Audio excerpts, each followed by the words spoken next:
Hello friends, नमस्कार। तो हम लोग लूसेंट का साइंस कर रहे हैं। साइंस में फिजिक्स और फिजिक्स का 9 चैप्टर तक हो गया है। 10वां चैप्टर है सरल आवर्त गति। तो इस सरल आवर्त गति को देखते हैं और इसको समझने का कोशिश करते हैं कि क्या है सरल आवर्त गति। इसमें थोड़ा सा कंफ्यूजन होता है, तो चलिए स्टार्ट करते हैं। सरल आवर्त गति, सरल आवर्त गति जिसमें कि 2 प्रकार है, आवर्त गति और दोलन गति। तो आवर्त गति है एक और एक है दोलन गति। इन दोनों को देख लेते हैं हम। एक निश्चित पथ पर आवर्त गति क्या है, तो आवर्त गति को देखते हैं कि एक निश्चित पथ पर जब गति करती वस्तु एक निश्चित समय अंतराल के बाद बार बार अपनी पूर्व गति को दोहराती है, तो इस प्रकार की गति को आवर्त गति कहते हैं। आवर्त गति को एग्जाम्पल से समझते हैं। तो जैसे कि कोई पिंड है और वो पिंड क्या कर रही है, इस तरह से गोलाकार घूम रही है, अपने एक पथ पे घूम रही है। तो मान लीजिए यहाँ से स्टार्ट की, इस बिंदु से स्टार्ट की, वो यहाँ से घूमते घूमते घूमते घूमते यहाँ फिर आ गई। तो ये पूरा एक चक्कर लगाने में उसको जितना समय लगा तो वही उसकी आवर्त गति हो गई। तो आवर्त गति वही है कि एक निश्चित पथ पे एक रास्ता ही है, फिक्स है, फिर इसके बाद यहाँ आने के बाद फिर से घूमेगी, फिर से घूमेगी, मतलब एक निश्चित समय अंतराल के बाद ये क्या होगी, लगातार घूमते रहेगी। तो बार बार अपनी पूर्व स्थिति को, जो पहले यहाँ था फिर यहाँ था फिर यहाँ था, उसको बार बार रिपीट कर रही है, दोहरा रही है उसी वर्ग पे, और सेम टाइम में दोहरा रही है। क्योंकि एक वृत्त जो है, तो जैसे एक वृत्त है तो इसको बार बार घूमने में सेम टाइम लगेगा। तो इस प्रकार की गति को क्या बोलेंगे, आवर्त गति या पीरियोडिक मोशन। नेक्स्ट है दोलन गति। तो दोलन गति देखते हैं कि क्या है। तो दोलन गति है कि किसी पिंड की साम्य स्थिति के इधर उधर गति करने को दोलन या कंपनी गति कहते हैं। तो मान लीजिए कि कोई यहाँ पे है और यहाँ पे जैसे कि कोई पेंडुलम है और यहाँ से ये यहाँ से लटक गई है। घड़ी में भी होता है, पहले होता था। और ये पेंडुलम इस स्थिति की इधर कुछ दूर जा रही है, फिर यहाँ आके फिर यहाँ जा रही है। तो ये इसकी साम्य स्थिति हो गई। यहाँ पे उसके इधर जाएगी, फिर आएगी यहाँ, फिर वापस यहाँ जाएगी। तो ये भी तो समान समय अंतराल में भी बार बार आ जा रही है। तो ये भी एक तरह से पीरियोडिक मोशन ही होना चाहिए। तो ये पीरियोडिक मोशन तो है ही, उसके साथ ही और क्या है, दोलन गति है। क्यों दोलन गति है, क्योंकि यह एक बीच में एक स्थिति है, इसकी एक साम्य स्थिति है, एक स्थिर स्थिति है। इस स्थिति के दोनों ओर, जैसे कि इसमें क्या डिफरेंशियल में दिया है कि किसी पिंड की साम्य स्थिति के इधर उधर गति करने को दोलन या कंपनी। तो ये साम्य स्थिति बीच में इसके इधर जाएगी फिर इधर जाएगी, तो ये इसको क्या बोलेंगे, दोलन गति। तो चूंकि आवर्त गति भी वही था कि सेम अंतराल में सेम पाथ कवर करे, लेकिन वो क्या है कि पूरा कवर करने के बाद फिर उसी स्थिति को दोहरा रही है, किसी पिंड के किसी वस्तु के इधर उधर अप डाउन नहीं कर रही है, इसलिए वो आवर्त गति है। तो जो दोलन गति है वो आवर्त गति हो सकती है, क्योंकि ये भी सेम अंतराल में इधर उधर कर रही है। तो ये जैसे यहाँ पे लिखा है कि समय निश्चित समय अंतराल के बाद बार बार अपनी पूर्व गति को दोहराती हो, तो वो आवर्त है। तो दोलन गति आवर्त गति हो सकती है, परंतु आवर्त गति दोलन गति नहीं हो सकती है। क्योंकि अगर ये वृत्त है, वृत्त में ये घूम रहा है, तो ये किसी स्थिति के इधर उधर अप डाउन नहीं कर रहा है, इसलिए आवर्त गति दोलन गति नहीं होगा, परंतु दोलन गति आवर्त गति हो सकता है। आई होप कंफ्यूजन क्लियर होगा। नेक्स्ट देखते हैं। तो नेक्स्ट है कि एक दोलन या एक कंपन क्या है। तो दोलन करने वाले जो कण हैं वो उसका अपनी साम्य स्थिति की एक ओर जाना और फिर साम्य स्थिति में आकर दूसरी ओर जाना और पुनः साम्य स्थिति में वापस लौटना एक दोलन या कंपन कहलाता है, जैसे कि अभी हम लोग समझे। नेक्स्ट है आवर्तकाल। क्या आवर्तकाल क्या है, टाइम पीरियड क्या है। तो एक दोलन जो है उसको पूरा करने में जो समय लगता है उसी को आवर्तकाल कहते हैं। जैसे यहाँ पे एक पेंडुलम है, इसको इधर जाना है फिर इसको इधर जाना है, तो यहाँ से इधर गई फिर वापस आई, फिर यहाँ गई फिर वापस आई, तब जाके इसका एक चक्कर कंप्लीट हुआ।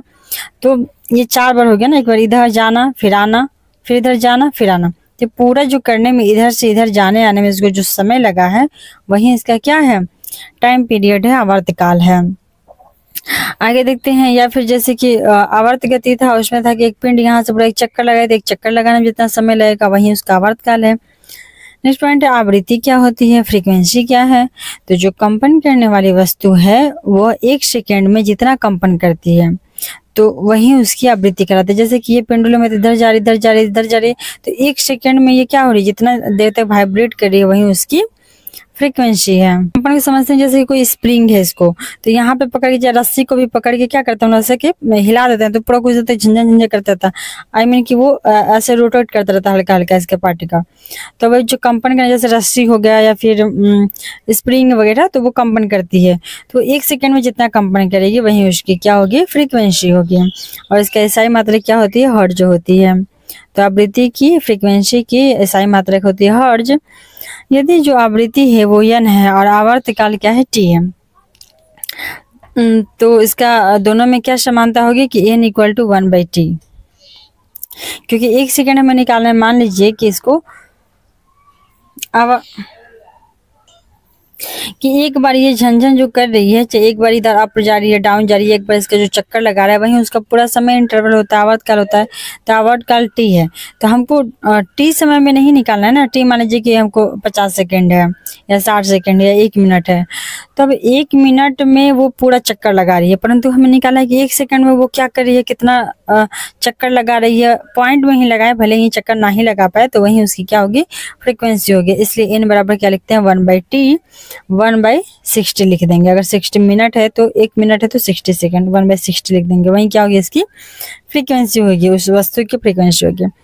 नेक्स्ट देखते हैं सरल आवर्त गति क्या है। तो सिंपल हार्मोनिक मोशन क्या है, यदि कोई वस्तु एक सरल रेखा पे, सरल हार्मोनिक मोशन है तो सरल रेखा पे मध्यमान स्थिति मीन पोजीशन के इधर उधर इस प्रकार की गति करेगी, जो वस्तु है उसका त्वरण मध्यमान स्थिति से वस्तु के विस्थापन के अनुक्रमानुपाती हो तथा त्वरण की दिशा मध्यमान स्थिति की ओर हो, तो उसकी वो सरल आवर्त गति कहलाती है। सरल आवर्त गति मुझे लगता है समझ नहीं होगा, इसको थोड़ा सा देखते हैं, डिटेल में जानने की कोशिश करते हैं। तो जैसे कि ये पेंडुलम है, यहाँ से कोई खुंडी से लटका हुआ है ये पेंडुलम, और इसके इधर जा रहा है, फिर वापस आ रहा है, फिर इधर जा रहा है, ठीक। तो ये जो मध्यमान स्थिति है, यहाँ पे मेन पॉइंट है, इसको एम लिख देते हैं, बीच में मेन पॉइंट है। तो इधर जो जा रहा है इसका विस्थापन बढ़ रहा है, इधर भी जा रहा है तो विस्थापन बढ़ रहा है, और यहाँ जब आ रहा है तो इसका विस्थापन रुक जा रहा है, अर्थात 0 हो जा रहा है। तो ये क्या कर रहा है कि यदि कोई वस्तु जो है वो एक सरल रेखा पे, सरल रेखा अर्थात कि अगर हम इस केस में पेंडुलम के केस में देखते हैं तो ये जो लिमिट है ना, ये तो विस्थापन कोणीय हो गया, क्योंकि तो सरल रेखा में नहीं है। तो जो कोणीय विस्थापन है तो 15 डिग्री से कम ही होना चाहिए। 15 डिग्री से ज़्यादा होगा अगर, तो फिर ये फॉलो नहीं करेगा, सिंपल हार्मोनिक मोशन को फॉलो नहीं करेगा, क्योंकि वो पथ सरल होना चाहिए। दोनों तरफ ये है तो इधर भी सिंपल पथ होना चाहिए। तो 15 डिग्री के कोण तक ही ये बस फॉलो करेगा, ठीक।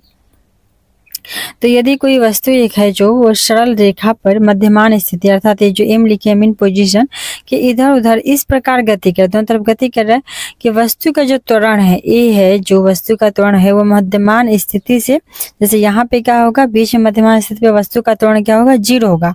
और यहाँ से जैसे ही इधर विस्थापन बढ़ेगा तो वस्तु का त्वरण विस्थापन के साथ साथ क्या होगा, बढ़ते जाएगा। तो त्वरण इधर जब बढ़ रहा है तो विस्थापन के साथ साथ वस्तु का त्वरण भी बढ़ रहा है। तो वस्तु का त्वरण जो है मध्यमान स्थिति से वस्तु के विस्थापन के अनुक्रमानुपाती, अर्थात इधर भी इस साइड में, इस साइड में जैसे ही त्वरण विस्थापन बढ़ेगा वैसे ही त्वरण बढ़ेगा। और त्वरण की जो दिशा होगी वो किधर होगी, तो जैसे इधर बढ़ रहा है इसके साथ, परंतु इसकी दिशा त्वरण की मीन की तरफ होगी, इधर से भी मीन की तरफ होगी।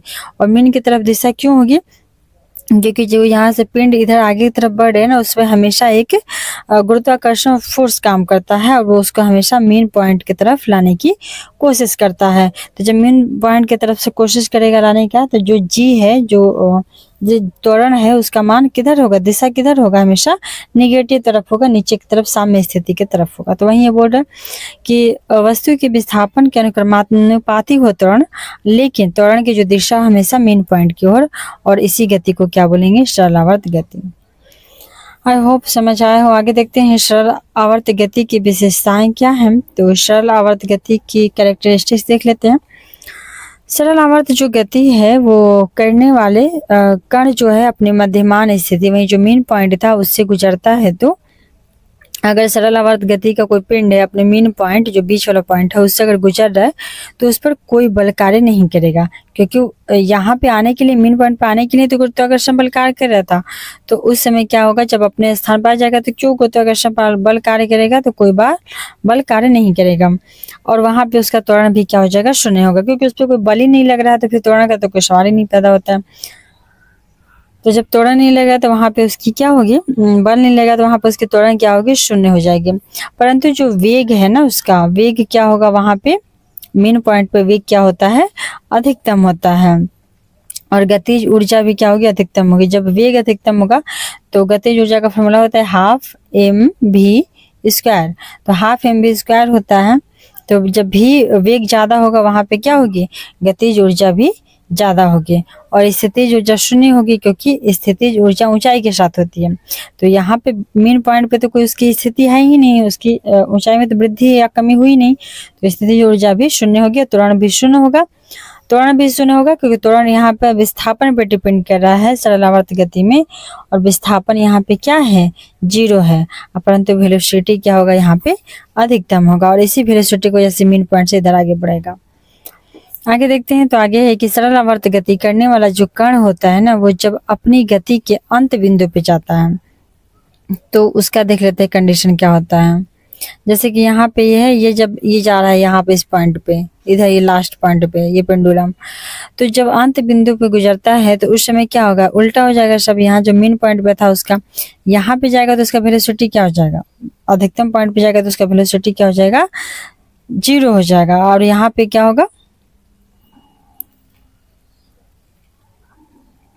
यहाँ पे उसका त्वरण जो होगा, क्योंकि विस्थापन यहाँ पे सबसे ज्यादा है, मैक्सिमम है मेन पॉइंट से यहाँ विस्थापन सबसे ज्यादा है, तो वहां पे उसका त्वरण क्या होगा, त्वरण अधिकतम हो जाएगा। प्रत्यानयन बल अधिकतम हो जाएगा, क्योंकि यहाँ पे है तो उसको हमेशा जो बल लग रहा है, गुरुत्वाकर्षण बल लग रहा है, वो उस मेन पॉइंट पर लाने के लिए कोशिश करेगा, तो वहाँ पर मैक्सिमम फोर्स लगाया जाएगा गुरुत्वाकर्षण बल के द्वारा, और मैक्सिमम फोर्स लगा रहा है तो वहाँ पे त्वरण भी अधिक होगा और उस पर कार्य करने वाला बल भी अधिकतम होगा। गतिज ऊर्जा वहां पे शून्य हो जाएगी, क्योंकि ऊपर स्थिति में क्या होती है, वेलोसिटी क्या होगी, 0 हो जाएगी। इसलिए जब वेलोसिटी 0 होगी तो वहां पे गतिज ऊर्जा भी शून्य हो जाएगी। 4 पॉइंट है कि स्थितिज ऊर्जा जो है, तो स्थितिज ऊर्जा वहां पे क्या होगी, अधिकतम होगी। स्थितिज ऊर्जा अधिकतम होगी और वेग का होगा वहां पे मैक्सिमम पॉइंट पे वेग जो होगा वो शून्य होगा। स्थितिज ऊर्जा अधिकतम होगी और गतिज ऊर्जा शून्य होगा। आगे देख लेते हैं सरल लोलक या सिंपल पेंडुलम। तो सरल लोलक सिंपल पेंडुलम के बारे में जानते हैं। सरल लोलक जो है, सिंपल पेंडुलम है वो, यदि एक भारहीन व लंबाई में नहीं बढ़ने वाले डोरी के निचले सिरे से पदार्थ के किसी गोल परंतु भारी कण को लटका करके और डोरी को किसी अठीण आधार से लटका दें, तो इस समायोजन को ही क्या बोला जाता है, सरल लोलक। वही बात है जो इधर से लटका दिया और इसको क्या बोलेंगे, सरल लोलक। यदि लोलक जो बॉब है वो शाम स्थिति से थोड़ा सा इधर से इसको विस्थापित करके छोड़ दिया जाए तो वो बार बार रिपीट होगा और सरल आवर्त गति होता है। आगे देखते हैं कि सरल जो लोलक है उसका आवर्त काल को फार्मूला के माध्यम से कैसे निकालेंगे। तो जो उसका आवर्त काल है वो क्या हो जाएगा, तो 2π√L/g, और L का क्या है, तो वो डोरी की प्रभावी लंबाई है और G क्या है, गुणितीय त्वरण है। तो मान लीजिए कि हम यहाँ से कोई लोलक लटका दिए हैं पॉइंट से यहाँ पे, ये बड़ा सा पिंड लेके, तो ये कितना इसका लंबाई है, कितना लंबा ये डोरी से लटका हुआ है उस पर डिपेंड करता है। और ये जो कि यहाँ से यहाँ तक मूव करता है, एक बार मूव करके छोड़ देने पे, तो उस पर बार बार नीचे का गुरुत्वीय बल कार्य करता है, इसीलिए करता है। तो गुरुत्वीय बल कितना कार्य कर रहा है इस पिंड पे भी डिपेंड करता है इसका आवर्तकाल। तो मान लीजिए कि ये G इसका त्वरण है, तो इसीलिए G पे डिपेंड करता है इसका आवर्तकाल और फिर इसके लोलक की लंबाई पे डिपेंड करता है।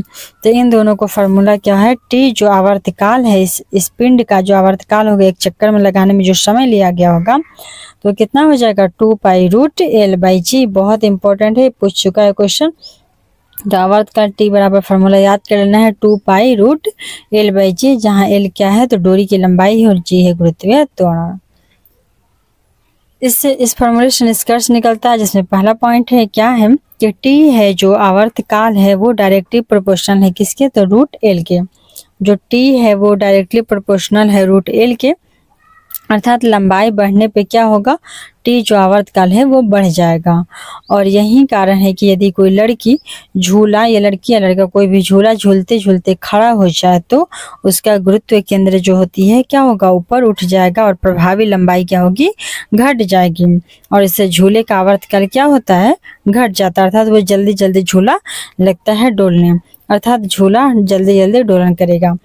तो जैसे कि झूला झूलते टाइम कोई खड़ा रहता है उस पर, तो वो क्या होता है, उसका जो गुरुत्वीय केंद्र है वो ऊपर उठ जाता है और लंबाई भी घट जाएगा, क्योंकि डोरी जहाँ ऊपर से बंधा हुआ है और वहां से पिंड तक ही मेजर करना है। तो झूला का डोरी मान लीजिए यहाँ है और यहाँ लोग बैठा हुआ है, खड़ा होगा तो यहाँ हो जाएगा, तो इसका लंबाई तो घट गया ना डोरी का। तो और गुरुत्व केंद्र तो ऊपर हो गया, तो जब लंबाई घट जाएगा तो क्या होगा, आवर्तकाल भी क्या हो जाएगा, घट जाएगा। तो आवर्तकाल उसके √L के लंबाई के प्रोपोर्शनल होता है। और झूला इसलिए भी झूला झूलते टाइम दो लोग खड़े होकर के उसको करते हैं ताकि जल्दी जल्दी उसको दोलन करा सकें और रोटेट कर सकें।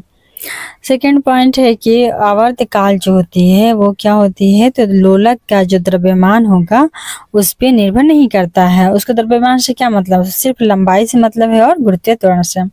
अतः झूलने वाली लड़की के बगल में कोई दूसरी लड़की आकर बैठ जाए तो आवर्तकाल पे कोई प्रभाव नहीं पड़ेगा। और इसलिए दो लोग एक लोग मिलकर के इतने सारे लोगों को झूला झूला देते हैं इजीली, क्योंकि उस पर कोई प्रभाव ज्यादा दोलन पे नहीं पड़ता है। आगे देखते हैं तीसरा नंबर पॉइंट। तो टी जो होता है आवर्तकाल होती है डायरेक्टली प्रोपोर्शनल होता है √L/g के भी, क्योंकि टी इक्वल टू फॉर्मूला क्या होता है 2π√L/g।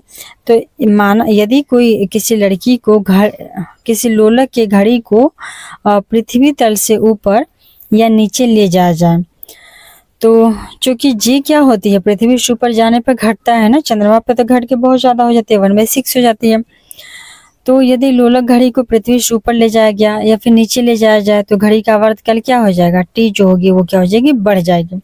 क्योंकि गुरुत्वीय त्वरण धरती के अलावा नीचे भी जाने पे या धरती के ऊपर भी जाने पे उसका गुरुत्वीय त्वरण का मान क्या होता है, घटता है। तो चूंकि गुरुत्वीय त्वरण के तो इन्वर्सली प्रोपोर्शनल है ना टी आवर्तकाल, उल्टा है तो ये घटेगा तो बढ़ेगा। तो चूंकि आवर्तकाल बढ़ जाएगा फिर, क्योंकि जी का मान घटेगा अर्थात घड़ी सुस्त हो जाएगी। तो जब आवर्तकाल होगा वो बढ़ जाएगा तो घड़ी क्या होगा, हल्का सुस्त हो जाएगा, क्योंकि पृथ्वी तल से ऊपर या नीचे जाने पे जी का मान कम होता है। आगे देखते हैं चौथा पॉइंट। तो चौथा पॉइंट है कि यदि लोलक जो है वो घड़ी को उपग्रह पर ले जाए, यदि लोलक घड़ी को उपग्रह पर ले जाए तो वहां पे क्या भारहीनता की स्थिति मौजूद होती है, क्योंकि वहां पे कोई वायुमंडल ही नहीं होता है और वहां पे पृथ्वी का जो गुरुत्वीय शक्ति है वो भी नहीं पहुंच पाती है। तो जी का मान क्या होता है, वहां पे 0 होता है और अतः घड़ी का जो आवर्तकाल हो जाएगा वो अनंत हो जाएगा, अर्थात वो कभी दोबारा रिपीट ही नहीं करेगी। वो करेगी बहुत, मतलब बहुत क्या, वो एक ह्यूमन तो नहीं देख पाएगा उसको, उसका अनंत हो जाएगा। अतः उपग्रह में जो लोलक घड़ी होगा वो क्या करेगा, फाइनली काम नहीं करेगा, क्योंकि जब आवर्तकाल उसका टाइम इंटरवल रिपीट ही नहीं होगा तो घड़ी कैसे काम करेगा, नहीं करेगा ना वो काम। आगे देखते हैं अगला पॉइंट है कि जो गर्मी होता है, तो गर्मियों में क्या होती है, लोलक की लंबाई बढ़ जाती है। गर्मी के दिन में लोलक की लंबाई बढ़ जाती है और उसका आवर्तकाल जो टी है वो भी बढ़ जाता है, क्योंकि लंबाई के आवर्तकाल तो डायरेक्टली प्रोपोर्शनल है। तो गर्मी के दिन में ये जो लंबाई है वो गर्म होने के बाद, हीट होने के बाद थोड़ा सा बढ़ जाएगा, उसका लंबाई थोड़ा सा बढ़ जाएगा, इंक्रीज हो जाता है। तो तब घड़ी में क्या हो जाएगी, सुस्ती हो जाएगी। क्यों सुस्ती हो जाएगी, क्योंकि आवर्तकाल जैसे ही बढ़ेगा तो घड़ी सुस्त होगी ना, जल्दी जल्दी काम करेगा नहीं। सर्दियों में जो एल होती है वो कम हो जाती है, क्योंकि ये थोड़ा सा सर्दी में सिकुड़ता है। लंबाई क्या हो जाएगा, लंबाई थोड़ा सा सर्दी में ये थोड़ा छोटा होकर हल्का सा माइनर सिकुड़ जाता है। तो इससे भी क्या होता है, टी होगा वो कम हो जाएगा, क्योंकि ये भी कमेगा तो भी कमेगा, लंबाई कमेगा तो आवर्तकाल भी कमेगा, तो कम हो जाएगा और लोलक घड़ी तेजी से चलने लगेगी। नेक्स्ट पॉइंट है कि चंद्रमा पे जब लोलक घड़ी को ले जाया जाता है तो उसका आवर्तकाल क्या होता है, वहां पे बढ़ जाता है। चंद्रमा पर लोलक घड़ी को ले जाने पर आवर्तकाल उसका बढ़ जाता है, क्योंकि चंद्रमा पर जी का मान पृथ्वी के जी के मान के 1/6 गुना होता है। चूंकि चंद्रमा पर जी का मान कम होता है ना, घटता है, तो जी का मान घटेगा तो आवर्तकाल का मान बढ़ेगा, क्योंकि फॉर्मूला क्या है 2π√L/g।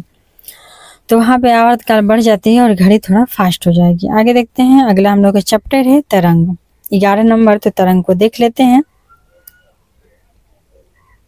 तो तरंग जो चैप्टर है, तरंग को मुख्यतः दो भाग में बांटा गया है। कौन सा? तो एक यांत्रिक तरंग और एक अयांत्रिक तरंग, एक मैकेनिकल वेव और दूसरा नॉन मैकेनिकल वेव। तो यांत्रिक तरंग क्या होता है? तो यांत्रिक तरंग वे तरंगे होती हैं जो किसी भी पदार्थिक माध्यम जैसे कि ठोस, द्रव या गैस में संचरित होती हैं, वो उन सबको यांत्रिक तरंगे कहते हैं। तो ठोस, द्रव, किसी भी गैस में जब जो तरंग प्रवाहित कर जा रही है वो सभी यांत्रिक तरंगे कहलाती हैं। और यांत्रिक तरंग को दो मुख्य भाग में बांटा गया, अनुदैर्घ्य और अनुप्रस्थ। तो अनुदैर्घ्य जो तरंग है उसको क्या बोलते हैं? Longitudinal wave.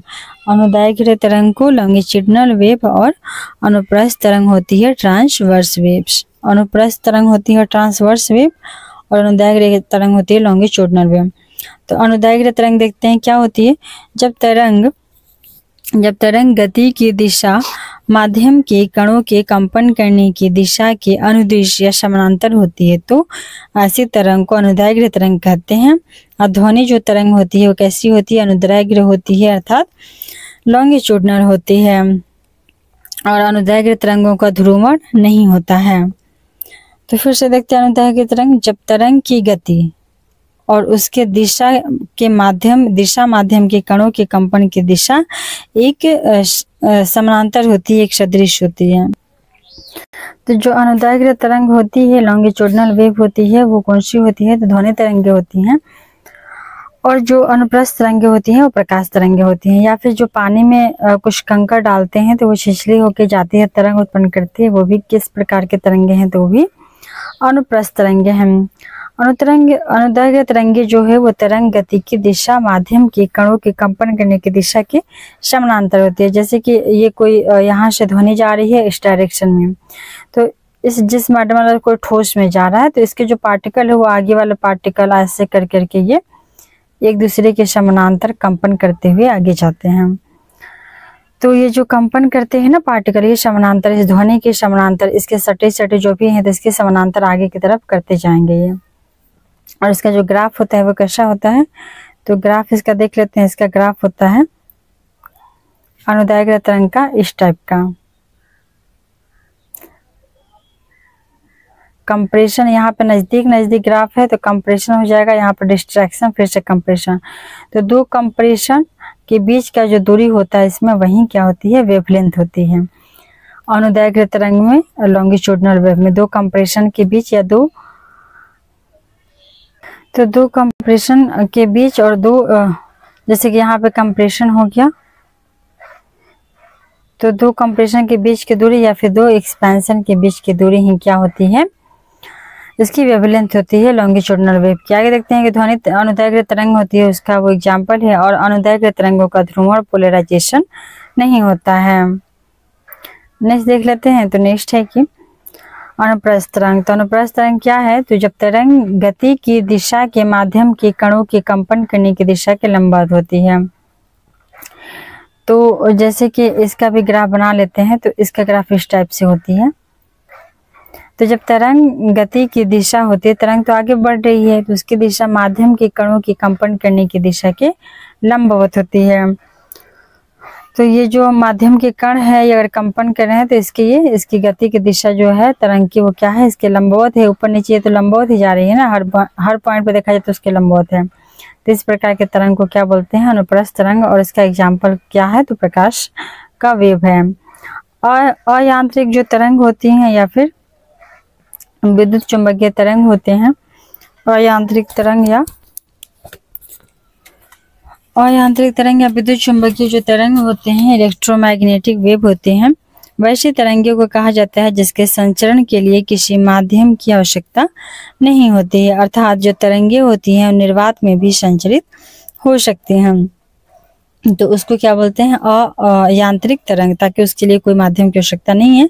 परंतु जो यांत्रिक है, मैकेनिकल है, तो उसके लिए क्या होती है? माध्यम की आवश्यकता होती है। उन्हें ये जो इलेक्ट्रोमैग्नेटिक वेव है इन्हें विद्युत चुंबकीय या अयांत्रिक तरंगे भी कहते हैं। तो जो इलेक्ट्रोमैग्नेटिक वेव होता है वो क्या होती है? अयांत्रिक तरंग कहते हैं। सभी विद्युत चुंबकीय तरंगे जो होती हैं एक ही चाल से चलती हैं जो प्रकाश चाल के बराबर होता है। तो जितने भी विद्युत चुंबकीय तरंगे हैं सबका चाल का जो वेव स्पीड है वो है प्रकाश की 4 के बराबर होती है। नेक्स्ट है पॉइंट कि सभी विद्युत जो चुंबकीय तरंगे हैं वो फोटोन की बनी होती है। जितने भी इलेक्ट्रोमैग्नेटिक वेव हैं वो सब फोटोन की बनी होती हैं। अगला पॉइंट है कि विद्युत चुंबकीय जो तरंगे होती हैं उनका जो तरंगदैर्घ्य परिसर होता है कितना होता है 10⁻⁻4 से 10⁻+4 10⁻⁻14 मीटर से लेकर के 10⁻+4 मीटर तक होता है। विद्युत चुंबकीय तरंग इलेक्ट्रोमैग्नेटिक वेव का रेंज होता है 10⁻14 मीटर से 10⁻4 मीटर तक। आगे देखते हैं तो नेक्स्ट है कि विद्युत चुंबकीय तरंगों के गुण। तो विद्युत चुंबकीय तरंगों के गुण देख लेते हैं कि क्या क्या होते हैं, ये क्या फीचर उत्पन्न करते हैं। तो यह एक तरह से उदासीन होती हैं। जो विद्युत चुंबकीय हैं तरंग वो उदासीन होते हैं और यह अनुप्रस्थ भी होते हैं, अर्थात प्रकाश के चाल के बराबर चल रहे हैं तो प्रकाश के चाल जैसा ही होते हैं, ये अनुप्रस्थ ट्रांसवर्स होते हैं और यह प्रकाश के वेग के से गमन करती हैं। इसके पास ऊर्जा और संवेग भी होती है और इसकी अवधारणा मैक्सवेल के द्वारा दिया गया था। तो जो इलेक्ट्रोमैग्नेटिक वेव है उसकी अवधारणा किसने दिया था, तो मैक्सवेल ने। नेक्स्ट पॉइंट है तरंग गति। तरंग गति वेव मोशन। तो वेव मोशन देख लेते हैं क्या है।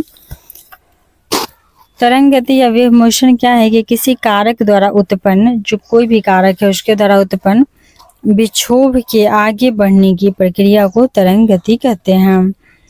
तो किसी कारक द्वारा उत्पन्न विक्षोभ के आगे बढ़ने की प्रक्रिया को तरंग गति कहा जाता है। नेक्स्ट पॉइंट है कंपन की कला या फिर फेज ऑफ वाइब्रेशन। तो कंपन की कला या फेज ऑफ वाइब्रेशन क्या होता है इसको देखते हैं।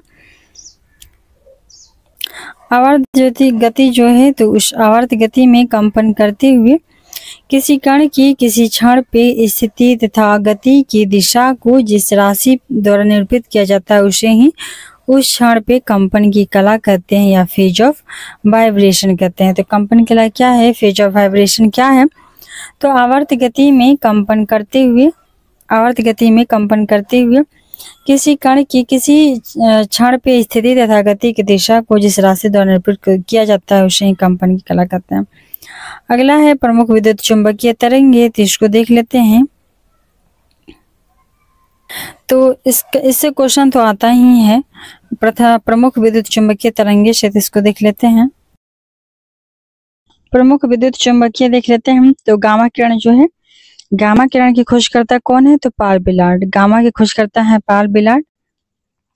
पहले खोजकर्ता देख लेते हैं। तो गामा के हो गए पाल बिलार्ड, एक्स किरण के हो गए रॉन्टजन, पराबैंगनी के हो गए कौन, तो रिटर। एक्स किरण रॉन्टजन, पराबैंगनिक रिटर। दृश्य विकिरण के कौन हो गए, न्यूटन। दृश्य विकिरण के जो हम देख सकते हैं जिस किरण से तो उसके न्यूटन। और रक्त विकिरण के हो गए हर्शिल। और लघु और दीर्घ रेडियो के कौन हो गए, तो लघु के हो गए हेनरिक हर्ट्ज और दीर्घ के हो गए मार्कोनी। तो लघु रेडियो तरंग के हो गए हेनरिक हर्ट्ज और दीर्घ रेडियो तरंग के हो गए मार्कोनी। फिर से देख लेते हैं। तो गामा किरण के खोजकर्ता कौन है, तो गामा किरण के हैं कौन, पाल बिलार्ड। एक्स किरण के कौन है, तो एक्स किरण के हैं रॉन्टजन। एक्स किरण के हैं रॉन्टजन। और पराबैंगनी के कौन है, रिटर। पराबैंगनी के रिटर। दृश्य विकिरण के न्यूटन। और रक्त के हर्शल और लघु और दीर्घ के हेनरिक और मार्कोनी, हेनरिक हर्ट्ज और मार्कोनी। इसका तरंग दैर्घ्य को पूछ लेता है आवृत्ति को अरेंज करने के लिए, अक्सर पूछता है। तो इसको देख लेते हैं कि तरंग दैर्घ्य और फ्रीक्वेंसी को अरेंज करने के लिए इसको याद करना जरूरी है।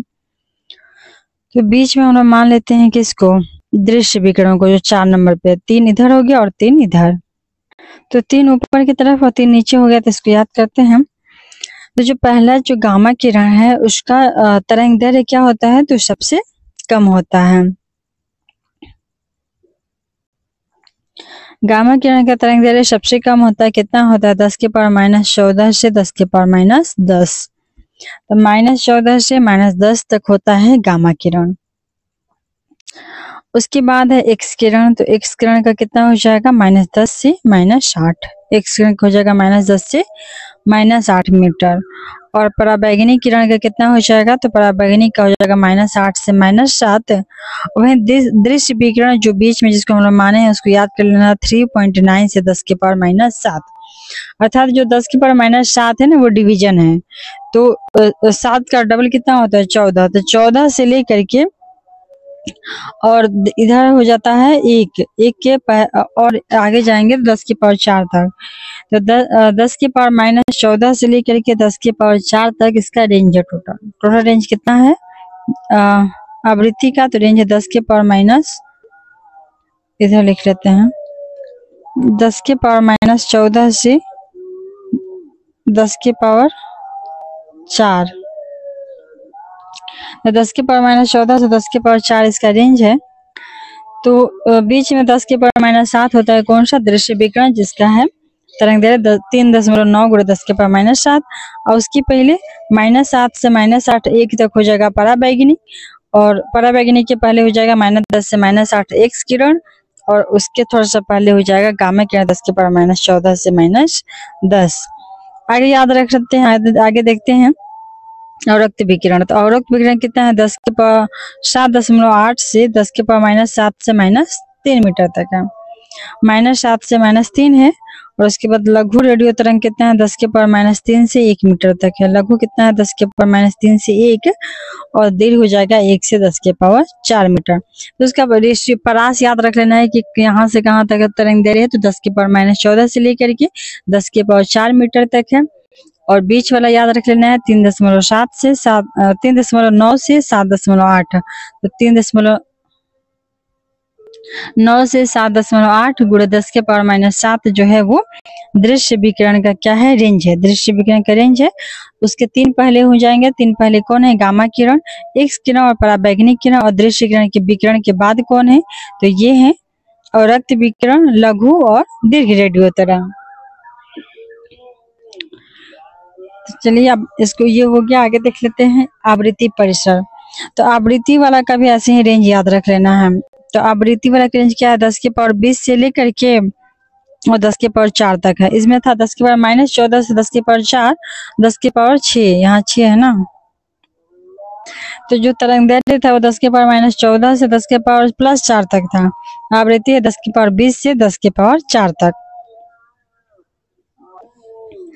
तो रेंज देखते हैं गामा किरण का कितना है? 10 के पावर 20 से 10 के पावर 18 है। ऐसे में बीच दृश्य किरण जो है वो कहाँ तक है? तो दृश्य विकिरण क्या है? 10 के पावर 14 से 10 के पावर 12 तक, जो कि बीच में मेडिबल का काम करता है। 10 के पावर 14 से 10 के पावर 12। आगे देखते हैं। तो आगे है कि जो एक्स किरण है, एक्स किरण का रेंज कितना है? 10 के पावर 18 से 10 के पावर 16 तक। एक्स किरण का रेंज है 10 के पावर 18 से 10 के पावर 16 तक। वहीं पराबैंगनी का रेंज है 10 के पावर 16 से 10 के पावर 14 तक। अवरक्त विकिरण का रेंज है 10 के पावर 12 से 10 के पावर 10 तक।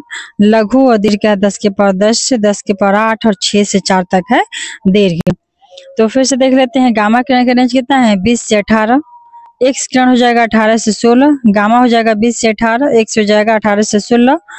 वहीं पराबैंगनिक हो जाएगा 16 से 14, और दृश्य हो जाएगा 14 से 12। अवरक्त हो जाएगा 12 से 10, और लघु हो जाएगा 10 से 8, और ये हो जाएगा 10 के 6 से 4 हो जाएगा। तो दो का इंटरवल पे है। और जैसे 20 से 18 है, 2 हो गया अंतर। और फ्रीक्वेंसी में फिर 18 से 16 इसमें भी 2 हो गया, फिर 16 से 14 इसमें भी 2 हो गया, 14 से 12 2। तो दो का इंटरवल पे निकालेंगे। 20 से बस उसका परास याद रखेंगे 4 तक है, बाकी दो का इंटरवल करके निकाल लेंगे।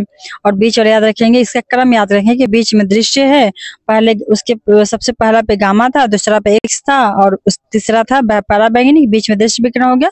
उसके बाद अवरक्त स्टार्ट होता है, और लघु और दीर्घ। आगे देखते हैं इसका उपयोग।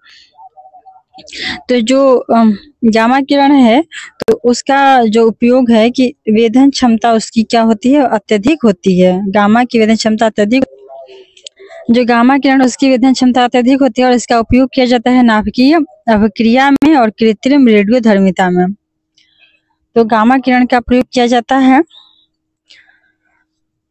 नाभिकीय अभिक्रिया और कृत्रिम रेडियोधर्मिता में। दूसरा था एक्स किरण। तो एक्स किरण का प्रयोग होता है चिकित्सा में। एक्सरे वैसे भी हम लोग कराते हैं तो पता है, चिकित्सा में और औद्योगिक क्षेत्र में किया जाता है। और तीसरा है पराबैंगनिक। तो पराबैंगनिक का उपयोग सिकाई करने में होता है, जैसे पैर वगैरह में कुछ प्रॉब्लम हो जाती है तो सिकाई किया जाता है। प्रकाश विद्युत के प्रभाव को उत्पन्न करने में भी पराबैंगनिक का उपयोग होता है। वहीं बैक्टीरिया को नष्ट करने में प्रयोग होता है, और जांच करने में भी होता है, रुपये जांचने में। तो रुपया को जांचने में पराबैंगनिक हो जाएगा। सिकाई करना हो तो प्रकाश विद्युत प्रभाव को उत्पन्न करना है, बैक्टीरिया को नष्ट करना हो तो इन सब में पराबैंगनी का उपयोग होता है। और बीच में है जो दृश्य विकिरण है, तो इससे हम वस्तुएं दिखलाई पड़ती है। तो हम लोग जो देखते हैं वस्तुओं को वो दृश्य विकिरण के माध्यम से ही देखते हैं। आगे देख लेते हैं कि अगला कौन था, तो अवरक्त विकिरण था। तो अवरक्त विकिरण क्या होता है कि इसमें किरणें जो होती हैं ऊष्मीय विकिरण होती हैं, और ये अवरक्त विकिरण जिस वस्तु पे पड़ती है उसका ताप बढ़ जाता है। अवरक्त है तो उसका जो भी वस्तु पड़ेगा उसका ताप बढ़ा देगा, और इसका उपयोग होता है कोहरे में फोटोग्राफी करने एवं रोगियों की सिकाई करने के लिए। तो रोगियों की सिकाई करने के लिए अवरक्त विकिरण का प्रयोग होता है, और सिकाई करने के लिए पराबैंगनी का भी प्रयोग होता है। और कोहरा में क्योंकि ये तापमान बढ़ा देता है जिस पर भी पड़ता है, तो इसलिए कोहरा में फोटोग्राफी के लिए हम लोग किसका प्रयोग किया जाता है, तो अवरक्त विकिरण का किया जाता है। नेक्स्ट है लघु रेडियो तरंगे। तो रेडियो, टेलीविजन, टेलीफोन में इसका प्रयोग होता है, और दीर्घ रेडियो तरंगे का भी रेडियो और टेलीविजन में प्रयोग होता है। आगे देखते हैं निम्न तरंगे विद्युत चुम्बकीय नहीं है। तो कौन कौन से तरंगे हैं जो विद्युत चुम्बकीय नहीं है उसके बारे में देख लेते हैं। तो कैथोड किरण है, कैनाल किरण है, अल्फा किरण है, बीटा किरण है, ध्वनि तरंग है और पराश्रव्य तरंगे हैं। तो पराश्रव्य तरंगे, कैथोड किरणें, कैनाल किरणें और अल्फा किरण, बीटा किरण, ध्वनि तरंगे, ये सब क्या है, चुंबकीय, विद्युत चुंबकीय गुण प्रदर्शित नहीं करती। आगे देखते हैं आयाम या एम्पलीट्यूड। तो आयाम देख लेते हैं क्या होते हैं, एम्पलीट्यूड क्या होती है किसी भी तरह की। तो दोलन करने वाली वस्तु अपनी साम्य स्थिति की किसी भी ओर जितनी अधिक से अधिक दूरी तय करती है उसी दूरी को दोलन का आयाम कहते हैं। जैसे इस ग्राफ में अगर इतना आगे जा रही है पीछे जा रही है, तो ये पूरा जो लंबाई है, ये तो बीच वाला साम्य हो गया, तो ये लंबाई है, इसका क्या है, एम्पलीट्यूड है। आगे है तरंग दैर्घ्य, देख लेते हैं कि वेवलेंथ क्या होती है। तो तरंग गति में समान कला में अर्थात सेम फेज में कंपन करने वाले दो क्रमागत कणों के बीच की दूरी को तरंग दैर्घ्य कहते हैं, और इसे ग्रीक अक्षर लैम्डा से व्यक्त किया जाता है। अनुप्रस्थ जो तरंगे होती हैं तो उनमें दो पास पास के श्रृंगों या गर्तों के बीच की दूरी तथा अनुदैर्घ्य तरंगों में दो क्रमागत संपीड़नों और विरलनों के बीच की दूरी ही तरंग दैर्घ्य कहलाती है। तो इसके पहले भी हम लोग देख चुके हैं। तो अनुप्रस्थ तरंगों में क्या होती है कि दो श्रृंग और गर्त, अर्थात इस तरह से ग्राफ है तो ये वाला और ये वाला, या फिर नीचे वाला में देखा जाए तो यहाँ पॉइंट का और यहाँ का पॉइंट, इन दोनों के बीच की दूरी को क्या बोला जाएगा, तरंग दैर्घ्य। आगे देख लेते हैं कि सभी प्रकाश के तरंगों में तरंग की चाल जो होती है वो तरंग दैर्घ्य एवं आवृत्ति के बीच निम्न संबंध होता है। तो तरंग दैर्घ्य, आवृत्ति और चाल के बीच क्या संबंध है, तो तरंग चाल बराबर क्या हो जाती है, आवृत्ति गुणे फ्रीक्वेंसी, अर्थात v बराबर n लैम्डा। ये बहुत इंपॉर्टेंट है, तो इसको v भी मान लेते हैं। तो v जो तरंग का वेग है उसको निकालने के लिए फ्रीक्वेंसी गुणे वेवलेंथ का मल्टीप्लाई किया जाता है। तो v बराबर क्या होती है, n लैम्डा होती है। आगे देखते हैं, जहाँ n जो फ्रीक्वेंसी है वो कैसे निकालते हैं, तो 1 बटा में क्या कर देते हैं, 1 बटा में t, और t क्या होता है क्या, आवर्तकाल। तो n के जगह पे 1 बटा t भी लिखा जा सकता है। तो v बराबर n लैम्डा याद रख लेना है, ये लैम्डा बाई t। आगे देखते हैं, तो हम लोग नेक्स्ट देखते हैं, नेक्स्ट क्या है। तो ये तो यहाँ पे खत्म हो गया। नेक्स्ट स्टार्ट है ध्वनि तरंग। तो ध्वनि तरंग को देख लेते हैं। ध्वनि तरंग जो होती है वो अनुदैर्घ्य यांत्रिक तरंगे होती हैं। ध्वनि तरंगे जो होती हैं वो अनुदैर्घ्य यांत्रिक तरंगे होती हैं, और ये ध्वनि तरंगों का आवृत्ति परिसर देख लेते हैं हम। तो जो अश्रव्य तरंगे होती है, इंफ्रासोनिक वेव होती है, उसका आवृत्ति होती है 20 हर्ट्ज से नीचे की आवृत्ति वाली ध्वनि तरंगों को अपश्रव्य कहते हैं, और इसे हमारा कान सुन नहीं सकता है। और इस प्रकार की तरंगों को बहुत बड़े आकार में के स्रोतों से उत्पन्न किया जाता है। तो जो बहुत अश्रव्य है, जिसका फ्रीक्वेंसी 20 हर्ट्ज से भी कम है, तो बहुत बड़े आकार के जो होते हैं स्रोत, उससे उत्पन्न किया जाता है। आगे देखते हैं श्रव्य तरंगे। तो श्रव्य तरंगे जो है ऑडिबल वेव्स हैं, उसको देख लेते हैं कि क्या है। तो जो 20 हम लोग जो सुनते हैं 20 हर्ट्ज से 20,000 हर्ट्ज के बीच की आवृत्ति जो होती है उस तरंगे को श्रव्य तरंगे कहा जाता है और इन तरंगों को हमारा कान क्या होता है सुन सकता है। नेक्स्ट है पराश्रव्य तरंगे। तो पराश्रव्य तरंगे हैं जो अल्ट्रासोनिक वेव हैं, इसको देखते हैं। तो पराश्रव्य तरंगे अल्ट्रासोनिक वेव जो है वो 20,000 हर्ट्ज से ऊपर की आवृत्ति वाली तरंगों को पराश्रव्य तरंगे कहा जाता है। तो पराश्रव्य तरंगे जब 20,000 हर्ट्ज से ऊपर की जाती है तो उसको और मनुष्य के कान इसे नहीं सुन सकता, परंतु कुछ जानवर जैसे कि कुत्ता, बिल्ली, चमगादड़ आदि जो होते हैं वो पराश्रव्य तरंगे को सुन सकते हैं, अल्ट्रासोनिक वेव को। और ये जो वेव होती है ना सोनिक तरंगे, अल्ट्रासोनिक वेव, तो ये क्या होती हैं, विद्युत चुंबकीय नहीं होती हैं, इलेक्ट्रोमैग्नेटिक ये नहीं होती है तरंगे, और इनको कुत्ता, बिल्ली, चमगादड़ सब सुन सकते हैं। इन तरंगों को गाल्टन की सीटी भी कहा जाता है। जो पराश्रव्य तरंगे होती हैं इनको गाल्टन की सीटी कहा जाता है। गाल्टन की सीटी कहलाती हैं पराश्रव्य तरंगे। आगे देखते हैं। तो नेक्स्ट है कि इनके द्वारा पराश्रव्य तरंगों के द्वारा दाब विद्युत प्रभाव की विधि द्वारा क्वार्ट्ज के क्रिस्टल के कंपनों से उत्पन्न करते हैं। ये तरंगे कहाँ से उत्पन्न होती हैं? तो दाब विद्युत प्रभाव की विधि से क्वार्ट्ज के क्रिस्टल जो होते हैं, क्वार्ट्ज के क्रिस्टल उनसे उत्पन्न किया जाता है। और इन तरंगों की जो आवृत्ति होती है वो बहुत ऊंची होने के कारण इसमें बहुत अधिक ऊर्जा होती है, और साथ ही इनका जो तरंगदैर्घ्य होता है छोटी होने के कारण इन्हें एक पतली किरण पुंज के रूप में बहुत दूर तक भेजा जा सकता है। तो इनका क्या होता है, फ्रीक्वेंसी बहुत ज्यादा होता है, और अर्थात कि एक नॉर्मल सा कंसेप्ट इससे बनता है कि अगर फ्रीक्वेंसी बहुत ज्यादा हो तो फ्रीक्वेंसी बहुत ज्यादा होगी तो ऑब्वियस है कि उसका जो वेवलेंथ होगा, तरंगदैर्घ्य होगा, बहुत कम होगा, छोटा छोटा होगा। तो जिस भी वेव का, जिस भी तरंग का अगर तरंगदैर्घ्य बहुत छोटा हो तो वो जो तरंग होती है वो बहुत दूर तक जा सकती है, भेजा जा सकता है उसको।